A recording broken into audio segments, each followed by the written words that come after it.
Hello student, हम बीजी तड़िए का topic कर रहे थे। तो हमने जो पिछला वीडियो था हमारा, उसके अंदर हमने जो बेसिक तड़िए का जो टॉपिक किया था, उसका था अपना continuity and uniform continuity.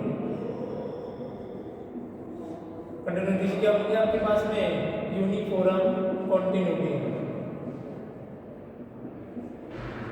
Uniform continuity, कोई भी फंक्शन आपका यूनिफॉर्म कंटिन्यूअस कब होगा? वो कंटिन्यूअस कब होगा आपके पास में? कोई फंक्शन आपका w equal f of z एक कॉम्प्लेक्स फंक्शन है, और वो कॉम्प्लेक्स फंक्शन आपका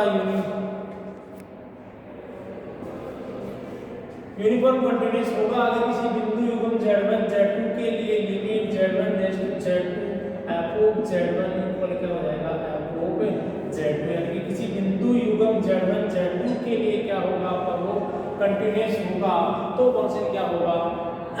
यूनिफॉर्म कंटिन्यूअस होगा आपके पास में कि f of z equal z एक फंक्शन है जो क्या होगा? ये अपने प्रत्येक पूर्णांक में क्या होगा? अपने डोमेन D के अंदर क्या होगा? आपका यूनिफॉर्म कंटिन्यूअस होगा। तो किसी प्रत्येक बिंदु युग्म के लिए क्या होगा? आपके कंटिन्यूअस फंक्शन होगा। तो हमने पहले कंटिन्यूटी देखी थी, ये यूनिफॉर्म कंटिन्यूटी देखा है। आज हम इसको थोड़ा आगे लेकर टॉपिक को करते हैं डिफरेंशिएबिलिटी क्या होती है। कि आपका कोई भी फंक्शन कंटिन्यूअस हो गया, यूनिफॉर्म कंटिन्यूअस हो गया, अब वो डिफरेंशिएबल कब होगा? कि कोई फंक्शन को अगर एनालिटिक आप सिद्ध करोगे तो एनालिटिक के लिए क्या होना चाहिए? वो कंटिन्यूअस होना चाहिए, डिफाइंड होना चाहिए, उसका डेरिवेटिव एग्जिस्ट करना चाहिए, यानी कि डिफरेंशिएबल भी होना चाहिए आपके पास में। तो जो मेन टॉपिक आपके है डिफरेंशिएबल,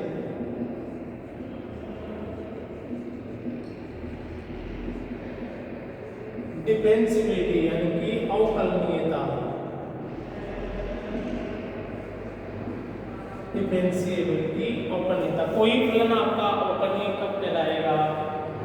देखो हमने 12th वगैरह में देखा था कि कोई फंक्शन आपका अवकलनीय कहलाएगा अगर उसका दायां अवकलज और बायां अवकलज, राइट हैंड डेरिवेटिव और लेफ्ट हैंड डेरिवेटिव अगर आपके दोनों हाथ बहुत हाथ सेम हो जाएंगे, दोनों अगर आपके इक्वल हो गए, तो वो फंक्शन क्या होगा? आपका वहां पर अवकलनीय होगा। तो यहाँ पे आपकी डेफिनेशन है वो कौन सी है? कि माना या कोई फलन है f of z w equal f of z अपने डोमेन D में परिभाषित है, क्षेत्र D में परिभाषित फलन w equal f of z क्षेत्र D में परिभाषित एक फलन है, परिभाषित है, तब f ऑफ z D का, तब f ऑफ z का अवकलनीय फलन कहलाता है यदि उसका अवकलनीय फलन कहलाएगा यदि आपके पास में क्या है? यदि आप उसका डेरिवेटिव क्या करेगा? वहां पर एग्जिस्ट, यूनिकली एग्जिस्ट करेगा आपके पास में। यूनिक भी होना चाहिए और क्या करना चाहिए आपका? वो वहां एग्जिस्ट भी करना चाहिए आपके पास में। तो आपका जो डेरिवेटिव है वो यूनिकली एग्जिस्ट होना चाहिए, कोई भी आपका दे रखा है फंक्शन उसके अंदर।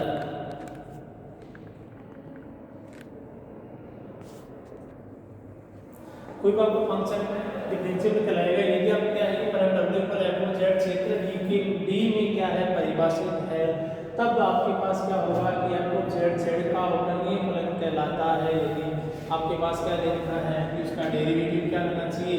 एग्जिस्ट करना चाहिए। तो del z = 0 f of z plus del z minus f of z upon del z। देखिए आपके पास में limit del z = 0 f of z plus del z minus f of z upon del क्या होना चाहिए? यूनिकली रूप से क्या होना चाहिए आपके पास में? ये एग्जिस्ट होना चाहिए, यानी कि फाइनाइटली एग्जिस्ट एंड क्या होना चाहिए? यूनिक होना चाहिए आपके पास में। फाइनल रूप से एग्जिस्ट एंड क्या होना चाहिए? आपका यूनिक होना चाहिए, एग्जिस्ट एंड यूनिक हो आपके पास में। तो कोई फंक्शन आपका कब होगा डिफरेंशिएबल? जब उसका जो डेरिवेटिव है वो क्या होना चाहिए? उसमें एग्जिस्ट और क्या होना चाहिए? यूनिक। ये दो कंडीशन होनी चाहिए उसके लिए, ये एग्जिस्ट और यूनिक होना चाहिए। तो क्या कहलाएगा आपका फंक्शन? बिंदु पर z पर क्या कहलाएगा? डिफरेंशिएबल अवकलनीय कहलाएगा आपके पास में। देखिए तथा इसे एफ डेश जेड से क्या करेंगे, निरूपित यानी कि रिप्रेजेंट करते हैं। इसे एफ डेश जेड से क्या करते हैं, निरूपित करते हैं, अभी रिप्रेजेंट करेंगे आपके पास में। तो कोई फंक्शन आपका डिफरेंशियल होगा कि दोनों ही कंडीशन क्या होनी चाहिए, उसमें सेटिस्फाई होनी चाहिए। अब यदि किसी बिंदु z इक्वल z नोट पर कोई फंक्शन आपका पर कोई फंक्शन क्या है, डिफरेंशिएबल है, तो वहाँ कंडीशन क्या होगी आपके पास में, z इक्वल z नोट है, लिमिट हो जाएगी आपके पास में क्या हो जाएगी, z से z note f of z minus f of z note कौन क्या हो जाएगा वहाँ पे z माइनस z नोट। कि जहाँ आपके पास में तो z था वहाँ क्या आ जाएगा आपके पास में z आ जाएगा आपके पास में, फंक्शन आ गया, फंक्शन की लिमिट आ गई, यहाँ पे इस बिंदु पर आपकी क्या होगी, फंक्शन की वैल्यू आ गई, अपन क्या हो जाएगा z माइनस z नोट। और इसको अपन डेनोट हो गया f डैश z नोट, यानी कि किसी बिंदु z नोट पर कोई फंक्शन आपका डिफरेंशिएबल होगा यदि उसमें ये डेरिवेटिव क्या करेगा आपके पास में एग्जिस्ट करेगा एंड क्या होगा आपके यूनिक होना चाहिए। तो एग्जिस्ट करना चाहिए, साथ में क्या होना चाहिए, वो यूनिक होना चाहिए। तो वहां पर आपका फंक्शन क्या होगा, डिफरेंशिएबल फंक्शन होगा। अगर आपका ये यूनिक नहीं है तो भी वहां पर आपका क्या नहीं करेगा, वो डिफरेंशिएबल नहीं होगा, फंक्शन एग्जिस्ट नहीं करेगा तो डिफरेंशिएबल होगा ही होगा ही नहीं। क्यों, क्योंकि वहां पर उसका अस्तित्व नहीं होगा, अस्तित्व नहीं होगा तो डिफरेंशिएबल कहां से होगा आपके पास में। अब देखो इसको एक एग्जांपल करते हैं, फिर इस मेथड समझ में आएगा। कोई फलन आपका फलन इस प्रकार होता है किसी बिंदु पर,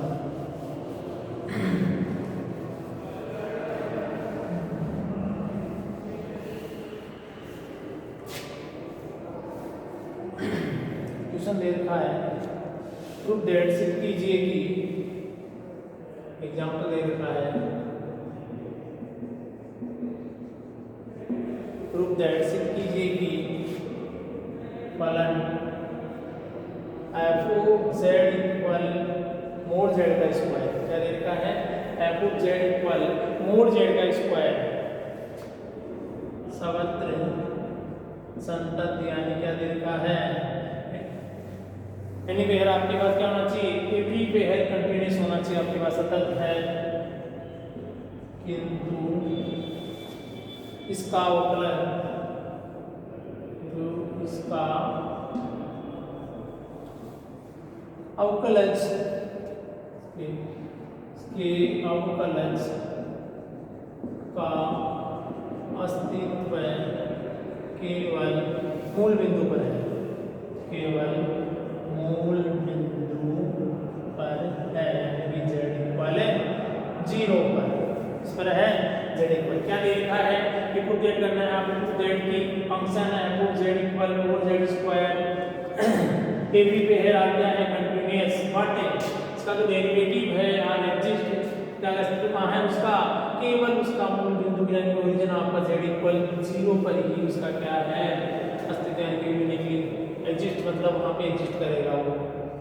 देखो सॉल्यूशन आपको फंक्शन दे रखा है f of z equal mod z square, क्या दे रखा है z equal mod z square, क्योंकि आप जानते हो z इक्वल क्या होता है x प्लस आइटा y, तो मोड z क्या हो जाएगा x plus x square plus y square का अंडर रूट, या मोड z स्क्वायर हो जाएगा x square plus y square.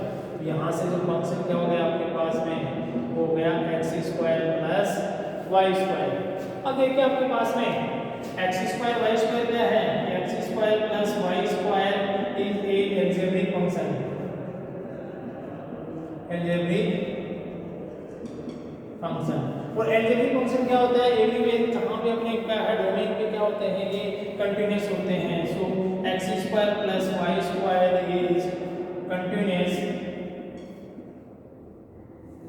Continuous everywhere. क्या होगा, ये क्या होगा आपका कंटीन्यूअस होगा एवरीवेयर, प्रत्येक बिंदु पर। क्यों, क्योंकि आपका एक एल्जेब्रिक फंक्शन है और आप जानते हो कि एल्जेब्रिक फंक्शन क्या होता है, पूरे बिंदु में क्या होता है कंटीन्यूअस फंक्शन होता है आपके पास में। सो क्या हो जाएगा आपके पास में mode z square is continuous function, क्या हो जाएगा आपके पास में कंटीन्यूअस फंक्शन हो जाएगा आपके पास में, z square is also continuous function आपके पास। अगर ये हो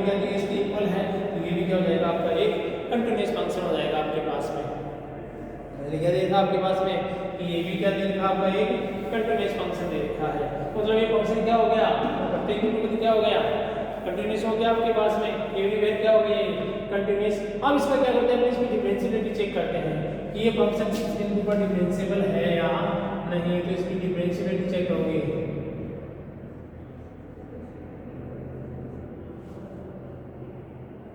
डिफरेंशिएबिलिटी बिंदु पर क्या करोगे आप, इसकी डिफरेंशिएबिलिटी चेक करोगे आपके पास में ये डिफरेंशिएबल वहां पर है या नहीं। तो डिफरेंशिएबिलिटी क्या होगा आपके पास में कि f(z) equal limit ∆z dash to 0 f(z) plus ∆z minus f(z) upon क्या हो जाएगा ∆z। तो ये क्या होगा आपके डेफिनेशन से है आपके पास में। अब यहाँ पर आपका जो फंक्शन दे रखा है वो फंक्शन क्या है कि f(z) इक्वल mod z का स्क्वायर। तो लिमिट ∆z डैश टू 0, यहाँ जो फंक्शन आ जाएगा आपके पास क्या जाएगा कि जो फंक्शन z प्लस ∆z है, जो मोड फंक्शन है उसके अंदर आप रखोगे तो क्या जाएगा z प्लस ∆z का होल स्क्वायर माइनस क्या हो जाएगा z का स्क्वायर अपॉन क्या हो जाएगा ∆z। तो फंक्शन क्या था z, रखना क्या था z प्लस ∆z, तो इसका मोड का स्क्वायर माइनस जो फंक्शन है वो आ जाएगा आपके पास। यहाँ से देखिए आपके पास लिमिट ∆z डैश टू 0, इसको आप लिख सकते हो z प्लस ∆z। और जब भी आपको कोई मोड की स्क्वायर है तो एक तो आप इसको ऐसे लिख सकते हो, और दूसरा क्या लिख सकते हो आप उसके कि z प्लस मोड z के ऊपर क्या हो जाएगा बार आपके पास में। और एक तो क्या लिख दिया आपने बिना बार का, एक इन दोनों का स्क्वायर क्या होता है मोड स्क्वायर, क्योंकि z बार क्या होता है मोड z का स्क्वायर होगा आपके पास में माइनस z बार अपॉन क्या हो जाएगा ∆z। Limit ∆z dash to 0 z plus ∆z, और ये क्या हो जाएगा अगर पूरे के ऊपर क्या है आपका मोड है तो अलग अलग क्या हो जाएगा बार के इक्वल हो जाएगा आपके पास में। ये कॉन्जुगेट है इनका, अलग अलग के कॉन्जुगेट के बराबर हो जाएगा माइनस z बार अपॉन क्या हो जाएगा ∆z। ये आ जाएगा आपके पास। अब यहाँ से क्या आ गया लिमिट ∆z डैश टू क्या हो गया 0, ये इसको मल्टीप्लाई करोगे क्या जाएगा z bar plus z ∆z bar plus ∆z bar plus ∆z बार और माइनस z बार अपॉन क्या हो जाएगा ∆z। ये ∆z बार आ गया आपके पास में। तो देखो यहाँ से z बार से क्या हो जाएगा z बार माइनस भाई z बार, ये प्लस का और ये किसका हो गया माइनस का, ये दोनों क्या हो गए यहाँ से कैंसिल। तो आपके पास क्या बचेगा, देखो इसको आगे करने के लिए यहाँ से मैं इसको माइनस बना रहा हूँ।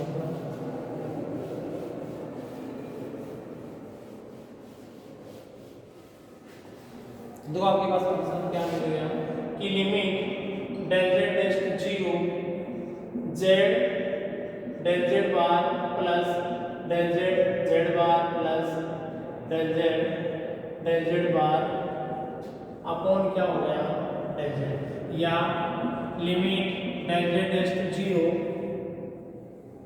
इसमें डिवाइड करोगे अलग अलग तो क्या हो जाएगा आपके पास में। देखिए पहले तो सेम डिवाइड z कर दिया तो ये क्या बच गया आपके पास में z ∆z bar upon ∆z plus ∆z बार, तो ये कट जाएगा इससे, तो यहाँ भी कैंसिल होकर क्या बच जाएगा प्लस ∆z बार। यानी कि आपके पास जो कैंसिल होने के बाद में जो आया है वो क्या आ गया आपके पास में कि limit ∆z dash to 0 z bar plus ∆z bar plus z bar upon ∆z। ये आपके पास में यहाँ आया है। अब देखिए यहाँ पर आपके पास में जो है कि z है, ये ∆z अपॉन ∆z है, तो यहाँ लिमिट रखोगे तो ये इनफाइनाइट भी हो जाएगा। क्यों, क्योंकि आपके पास में ∆z डैश टू 0 है, तो क्या होगा आपके पास में कि ∆z बार डैश टू भी क्या होगा 0 होगा आपके पास में। ये आपके पास में क्या दे रखा है ये, तो यहाँ से आपके पास में 2 केस बनेंगे, क्योंकि ∆x क्या होता है आपका ∆z होता है ∆x प्लस आइटा ∆y। तो एक तो आपकी x डायरेक्शन होगी, एक कौन सी होगी y डायरेक्शन आपके पास में। तो देयर आर 2 केसेस हो गए आपके पास में यहाँ पे, देयर आर 2 केसेस बन गए आपके पास में यहाँ। तो जब केस नंबर जो फर्स्ट होगा वो क्या होगा, पर यहाँ 2 केस बन गए, एक तो x एक्स के अलोंग जाए, दूसरा किसके y एक्स के अलोंग। तो एक बार तो अगर अपना x एक्स एक्स के अलोंग ले, एक बार अपन वाई एक्स के अलोंग ले इसको, तो पहले हम ले रहे हैं along x axis, along x axis. तो अगर एक्स एक्स के अगर अलोंग लोगे तो एक्स एक्स कौन सा होगा आपके पास में, रियल पार्ट। कौन सा होगा आपके पास में, एक्सिस है वो आपका रियल पार्ट है, इसका मतलब तो डेल जेड डैश तो आपके पास 0 है, ये क्या हो जाएगा डेल एक्स और डैश क्या हो जाएगा आपकी 0, क्योंकि जो काल्पनिक पार्ट है वो क्या हो जाएगा यहाँ पर 0 हो जाएगा आपके पास में। सो दैट आपके पास में ये जो लिमिट आ जाएगी, limit del z dash to 0 से क्या हो जाएगा डेल एक्स डैश टू 0, या अपने ऐसे ले लो पहले डेल जेड, मैं दिख नहीं रहा है थोड़ा सा इधर देखिए, यहाँ से देखिए अब मैं लिमिट ले रहा हूँ, लिमिट पूरा ले लेता हूँ, चलो limit del z dash to 0 z bar plus, देखो यहाँ पे मैंने ले ली कि जो लिमिट आपके पास में डेल जेड की होगी वो किसकी जाएगी डेल एक्स की, तो यहाँ मैंने ले लिया डेल एक्स जेड, और ये डेल जेड क्या हो जाएगा इसका काल्पनिक वास्तविक पार्ट कौन सा होगा डेल एक्स प्लस जेड, इसका हो जाएगा डेल एक्स बटा डेल एक्स, तो ये कैंसिल होके 1 हो जाएगा, इसकी लिमिट रखोगे 0, इसकी वैल्यू क्या आ जाएगी आपके पास में जेड बार प्लस जेड तथा ये केस नंबर किससे आया था, फर्स्ट से आया था आपके पास में। केस नंबर फर्स्ट से क्या आया जेड बार प्लस जेड। अब केस नंबर सेकंड क्या हो गया आपके पास में कि along y axis, y axis के अलोंग हो गया आपके पास में, तो वाई एक्सिस के अलोंग क्या हो जाएगा आपके पास में कि डेल जेड है वो किस में जाएगा डेल वाई, आएगा डेल वाई डैश क्या हो जाएगा 0, तो डेल जेड बार है वो माइनस आएगा डेल वाई हो जाएगा आपके पास में। तो यहाँ क्या मिलेगा कि लिमिट डेल एक्स की जगह क्या हो जाएगा del y dash to 0 z bar plus iota, ये बार था तो ये क्या हो जाएगा minus iota del y plus z minus iota del y बटा क्या हो जाएगा आपके पास में डेल वाई, ये जेड बार है ना ऊपर डेल जेड बार की सूत्र क्या हो गया इसका कॉन्जुगेट हो गया, और कॉन्जुगेट क्या आएगा आपके पास में नेगेटिव में आएगा इसका, ठीक है आपके पास में प्राप्त हुआ है। अब यहाँ से देखिए ये तो बढ़ जाएगा, तो यहाँ क्या बचेगा आपको ये भी आइटा रहेगा, कैंसिल हो गया, ये माइनस रहेगा यहाँ पे, ये जेड रहेगा और ये जाएगा 0, इसकी वैल्यू क्या आ गई जेड बार माइनस जेड, इसकी वैल्यू कितनी आएगी जेड बार प्लस जेड, दोनों यहाँ पर मान है आपके पास में, तो दोनों वैल्यू आपके पास आई है।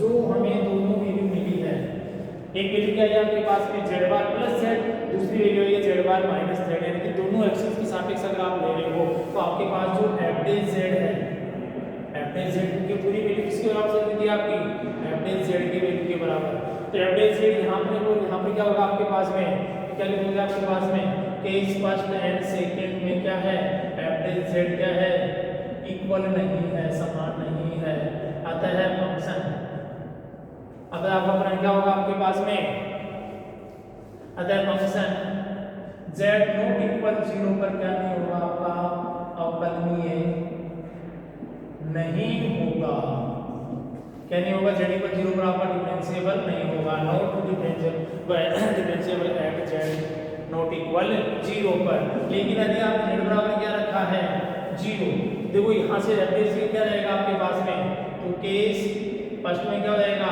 एफ डेज जेड क्या हो जाएगा 0, और केस सेकंड में क्या हो जाएगा आपके पास में एफ डेज जेड क्या हो जाएगा 0, क्योंकि यहाँ भी 0 रखोगे तो 0 हो जाएगा, और यहाँ भी क्या हो जाएगा आपका मान 0, दोनों केसेस में क्या हो जाएगा आपके पास में 0, तो क्या हो जाएगा आपके पास में case first and case second से एफ डेज जेड आर क्या हो जाएगा are same, then the function is differentiable at a point z equal 0, तो z equal 0 पर आपका फंक्शन क्या हो जाएगा डिफरेंशिएबल है, और z equal 0 के अलावा किसी भी बिंदु पर आपका ये फंक्शन डिफरेंशिएबल नहीं होगा। तो कोई भी फंक्शन आपका दे रखा है उसकी डिफरेंशिएबिलिटी किस प्रकार चेक करते हैं, हमने इक्वेशन लेकर के इसको पूरा समझा है।